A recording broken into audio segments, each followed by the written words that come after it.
चलिए अब मनीष जी का सवाल है। मनीष ओझा पूछ रहे हैं यूफ्लेक्स के बारे में और आईसीआईसी बैंक के बारे में। पहले यूफ्लेक्स की बात कर लेते हैं। 4 से 6 महीने के नज़रिए से ये जानना चाहते हैं। अब इन्होंने ये नहीं बताया कि ये खरीदने की सोच रहे हैं या खरीद कर बैठे हुए हैं। खरीद कर बैठे हैं तो कहाँ, लेकिन चलिए फिर क्या दिख रहा है 4 से 6 महीने में शेयर की चाल कैसी रहेगी, मतलब जो शेयर की चाल है और जो कंपनी का हाल है, दोनों में कोई बहुत अच्छा ट्रिगर तो दिख नहीं रहा है। नहीं, लेकिन इसके लिए क्या है, मैं चूंकि ये मेरा फेवरेट सेगमेंट है, इसको आपको मैं समझाता हूँ। देखिए क्या है, पैकेजिंग एक सेक्टर ऐसा है ना कि आने वाले समय के लिए बहुत ही फेवरेबल है। लास्ट 3 साल से पैकेजिंग के लिए प्रॉब्लम क्या थी? सप्लाई बॉटलनेक बहुत ज़्यादा था इसमें। और जो मेन इनके चैनल्स थे, जहाँ से ये अपनी चीज़ों को भेज सके बाहर, ये बहुत ज़्यादा बॉटलनेक चल रहा था। धीरे धीरे ये ईज हो रहा है और ये सेक्टर समझ में आता है कि जितना कंजम्पशन बढ़ेगा, और वैसे भी देख लें आप, पैकेजिंग हमेशा इनोवेटिव होती जा रही है। यूफ्लेक्स लीड करता है आपके पैकेजिंग। तो इस सेक्टर में बहुत दम है।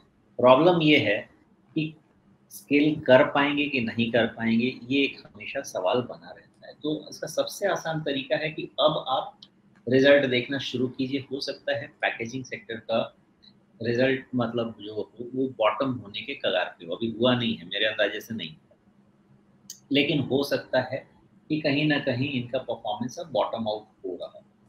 तो उस हिसाब से 1-2 क्वार्टर के बाद हो सकता है ये इन्वेस्टमेंट ग्रेड भी बन जाए, लेकिन अभी तक मेरे पास वो क्लैरिटी नहीं है। तो पॉइंट नंबर 1 जो आपके पास मैं लाना चाहता हूँ, सेक्टर सिंपल है, बहुत ही स्केलेबल है। सप्लाई बॉटलनेक्स इसके धीरे धीरे कम हो चुके हैं, सेक्टर का लीडर है, तो नज़र रखने की चीज़ तो है, इसमें तो कोई शक नहीं। अब रही बात कि खरीदना है, आपने सवाल किया, कुछ समझाने में तो वही भूल जाता हूँ, लेकिन इन्होंने अपना सवाल बहुत साफ रखा ही नहीं है, लेकिन 4 से 6 महीने में नज़रिया क्या रहेगा वो पूछ रहे हैं। हाँ, तो नज़रिया ऐसा है कि मेन अभी ये चल रहा है करीब करीब 425 पे। ये क्लैरिटी हमको 430, हाँ। हाँ, 10% और ऊपर जाने के चांसेस तो हैं, मुझे ऐसा लग रहा है। लेकिन जी। मेन क्लैरिटी देगा ये 200 ईएमए के बाद। ये 200 ईएमए नीचे आएगा, वहाँ पे नहीं रहेगा। 500 को ज़्यादा ध्यान देना नहीं है। मुझे लगता है धीरे-धीरे, अगर इस बार अच्छा रिजल्ट आया यूफ्लेक्स का, लास्ट क्वार्टर को अगर अच्छे से बीट किया, तो फिर आप यहाँ से समझ लें कि 10% की चाल मेरे अंदाजे से तो हो जानी चाहिए। जब तक वो नहीं होता है, तो दिक्कत है। लेकिन इसमें क्या है कि जो राजीव जी है ना, ये जिनका वो बनाते रहते हैं, वो दिया होता नहीं ऐसा होता है। और इसका ब्रेकआउट वैसा वाला हो सकता है, तो पॉसिबल है। अब 4 से 6 महीने का भी आपने पूछा है, तो 400 के नीचे बंद मत होने दीजिए, 500 तक आने के चांसेस हैं। ये 100 रुपए का रेंज का क्लैरिटी है, बाकी रिजल्ट इवैल्यूएट। जी। अलादीन का चिराग यहाँ से बन रहा है, ये नाम नहीं इसका आता। हैंडल है और ये चिराग है।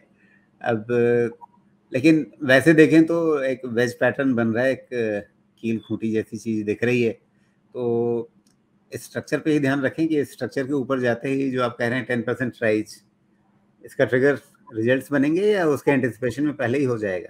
2 टाइप के ट्रेड हैं। एक जो बॉटम फिशिंग वाले ट्रेड हैं, वो 400 के स्टॉप लॉस के साथ हैं, और जी। जो मोमेंटम वाले ट्रेड हैं, वो 450 के बाद है। जी। चलिए, मतलब ये जो आपका टॉप बना था पहले 450 का, इसके ऊपर निकलने के बाद फिर इसमें चाल बनेगी, उसको पकड़ने की कोशिश कर सकते हैं, या फिर अभी चाहें तो नीचे खरीद करके 400 के आसपास अपना स्टॉप लॉस रख सकते हैं। ये मोटे तौर पे दो नज़रिया हो सकता है यूफ्लेक्स को लेकर के। संभावनाएं अच्छी बन रही हैं, चीज़ें बदल सकती हैं। अगर इसके नतीजे देखें तो पिछले 2 तिमाहियाँ तो इसकी अच्छी नहीं रही थी, लेकिन उससे पहले इन्होंने जिस तरह का पोटेंशियल दिखाया था, अगर उस पे वापस नॉर्मलाइजेशन की तरफ भी लौटते हैं तो भी इसको लेकर के बाजार में एक अच्छा सेंटिमेंट बनने की गुंजाइश तो रहेगी। बाकी फिर वही अपनी ओर से हम लोग बार बार आपको बताते ही रहते हैं कि पढ़ाई लिखाई आपको खुद करनी है, निर्णय आपको खुद लेने हैं, समझना है। वो समझने के लिए जितनी मदद हमारी ओर से हो सकती है वो हम आपको कर रहे हैं।